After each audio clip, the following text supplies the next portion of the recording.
Hey everyone, welcome back to Strange Minds 6.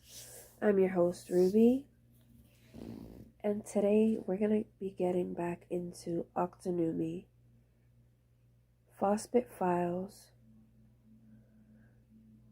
by Trevor Allen Forrest. Before we start, I would like to thank everyone who has been viewing the videos and who's been hitting that like button and subscribing. It really does mean a lot to me, and I'm just thankful that you guys are enjoying these videos and enjoying the stories. And if there's any other stories that you guys want me to read, then I will definitely try my best to find the book and to read it. And right now we're gonna actually get into it, but I want you guys to be able to grab your snacks, grab your drinks, or if you would like, just sit back, relax, and listen to the story. Now let's get to it, shall we? So, vampires. Entering the Grand Hall from one of the main corridors, stretching tendril-like to the depths of the Octunnumi building, Reg and Trad wait as a group of Fethris environmentalists enter the registered offices of the various Octunnumi charities, unaware that they had in fact entered another Insomid. A diverse group of all ages and backgrounds, some in fine suits but most not, move as one across the floor, clutching reams of paper, files, and leaflets. At their lead is Kedrona Trusmag Gosmond, Miss Callan, to her students, past and present, and just about everyone else. A tiny woman, the kindest, sweetest person you could wish to meet, and, Reg reflects, the scariest. Smiling nervously as she passes, he is instantly taken back to the now legendary incident between Miss Callan and his student self all those years ago. At the time, it was, in his opinion, a valid point. What proof was there that they were interfering in the natural balance of the ecosystem anyway? And more importantly, what did it have to do with him? The hour-long, full-volume lecture that followed still made the hairs on the back of his neck prickle at the memory. She was absolutely right, of course, but in the 1800s, it was a little harder to see. A case of wood for trees. Of course, now, there were a lot less trees and a lot less woods. It was a lot easier to see the damage being done, and more importantly, the urgency to try to, if not reverse their impact, at least halt it. The establishing of the Octunnumi Foundation and its various organizations throughout the world to try and bring this message home was in itself a great source of irony. The status of the foundation throughout Fethris allowed for its work to be peacefully carried out, methodically and steadily, although it could hardly be considered a shining example of success throughout the ages. The Octunnumi message was at least gaining momentum, along with many others trying to regain the balance and harmony that once was the overriding beauty of this planet. The foundation was at least beginning to be heard, and so the Grand Hall was a public face of the organization and its many causes in Fethris, housing a constant stream of activists, fundraisers, and charity events. Today's group was here to discuss saving the rainforest, at least what was left of it.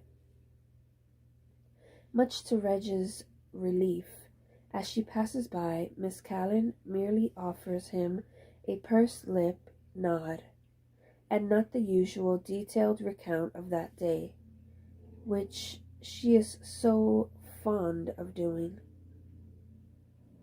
I mean, how ridiculous, Trad continues dismissively.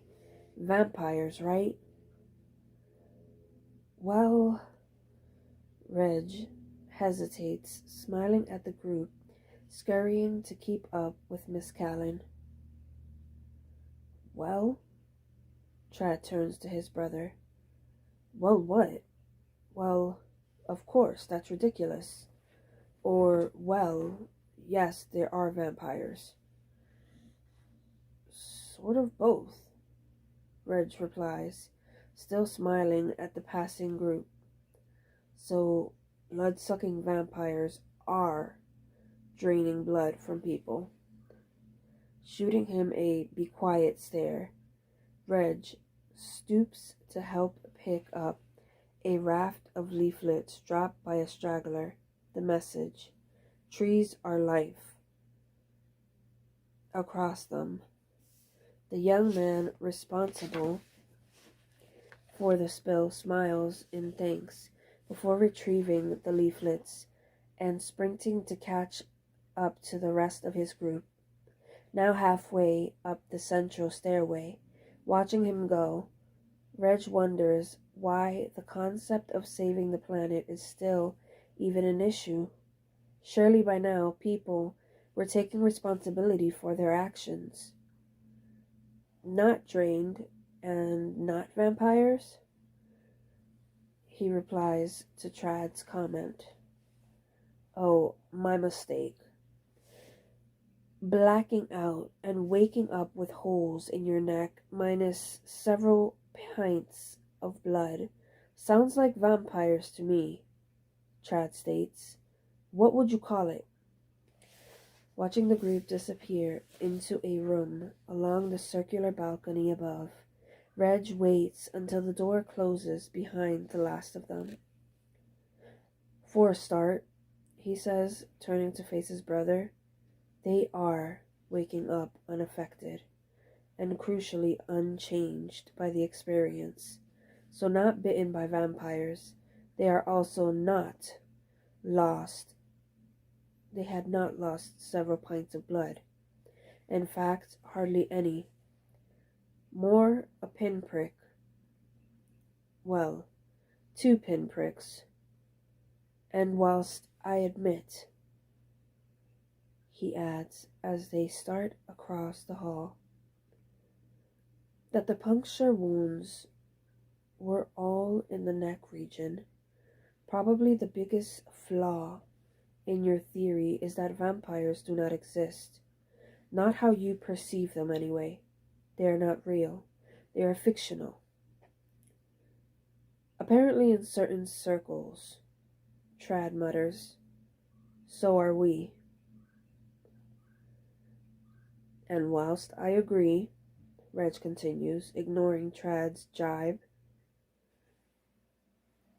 that there have been some reports along these lines in Fethris, they are nothing like the numbers Grace is suggesting. Why would you think she made it up? Trad queries. Why would anyone make that up? Passing the guards at the main entrance from the street, Reg and Trad nod as the guards salute. Beaming, Trad returns the gesture, while Reg offers an embraced smile. Trevor, Reg mutters, then looks to Trad and asks, "You want in on this?" "Fine," Trad mumbles reluctantly as they both pause at the base of the staircase. "So, what do we know, Trevor?" "It would appear, Mr. Regis, that certain Fethris inhabitants are indeed being targeted. Initially, the link was most definitely the Continuum. People displaying Tyrillian abilities invited to join, and those with exceptional skills subsequently disappearing. However, the situation has without a doubt escalated, with numbers of people outside of the society reporting unexplained blackouts and, of course, the neck wounds. Unfortunately, as it appears to be random, we have no way of knowing how many have been taken, only those that have not. So our ops have been compromised?" Trad asks. "They know who to look for." "I think it's quite the opposite, Mr. Trayden, sir. There are large numbers of people who, for all intent and purposes, have been selected indiscriminately. One can only assume that as they do not display any Tyrillian traits, they merely continue with their lives, putting the experience down to mosquito bites." "Mosquitoes? Really?" Trad comments. "And that's being believed?" "Well, sir, what would be the alternate? Unfortunately, what this does mean is that someone is looking for regens," Reg mutters. "So it would seem, sir." "Are you saying," Trad asks, "that it started again?" "Unfortunately, as we have been unable to locate any of the missing, we are unable to verify. But come on, right?" he insists. "The taking of the blood? Right now," Reg cuts in, "we don't know anything." "But, Trad," Reg snaps, "we don't know, okay? And until we do—" He shrugs and resumes walking. "Thank you, Trevor." "Sir." "So Grace," Trad moves to catch up, "seems she may have had a point, and you throwing her out like that, she's crazy. So you kept telling her?" "Well, she is. You heard her." "Really? Which bit of what she said was crazy?" "If you ask me, she knew a lot, like really a lot, about us, the Continuum, the Alliance." "She could have got that from Nate." "You think?" I Reg stops and considers this for a moment. No, I don't. But look," he continues walking, "that means she's getting all her information from a 2-bit fictional comic." "So those comics, all made up?" "Yep. None of it is true. Not one bit." "Oh, right, yes," Reg admits. "There are actual, very accurate information in those comics. But she doesn't know that. No one in Fethris does. They have no clue that they are anything other than fiction." "Which begs the question," Trad asks, "as to who is writing them." Yes. Yes, it does. Reg agrees. Is it you? Trad asks, watching his reaction closely. What? No. How could it be? You know. Oh, I don't know, Trad snipes. It seems just lately there's a lot, that I don't. You're right, Reg says, stopping suddenly. I do know stuff that you don't. It's no big deal, Trad laughs, turning to face him. But it is, Reg says.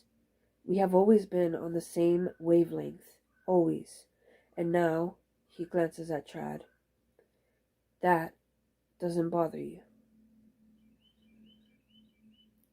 What bothers me, Trad says, is that out of nowhere, out of the blue, daughter has to say,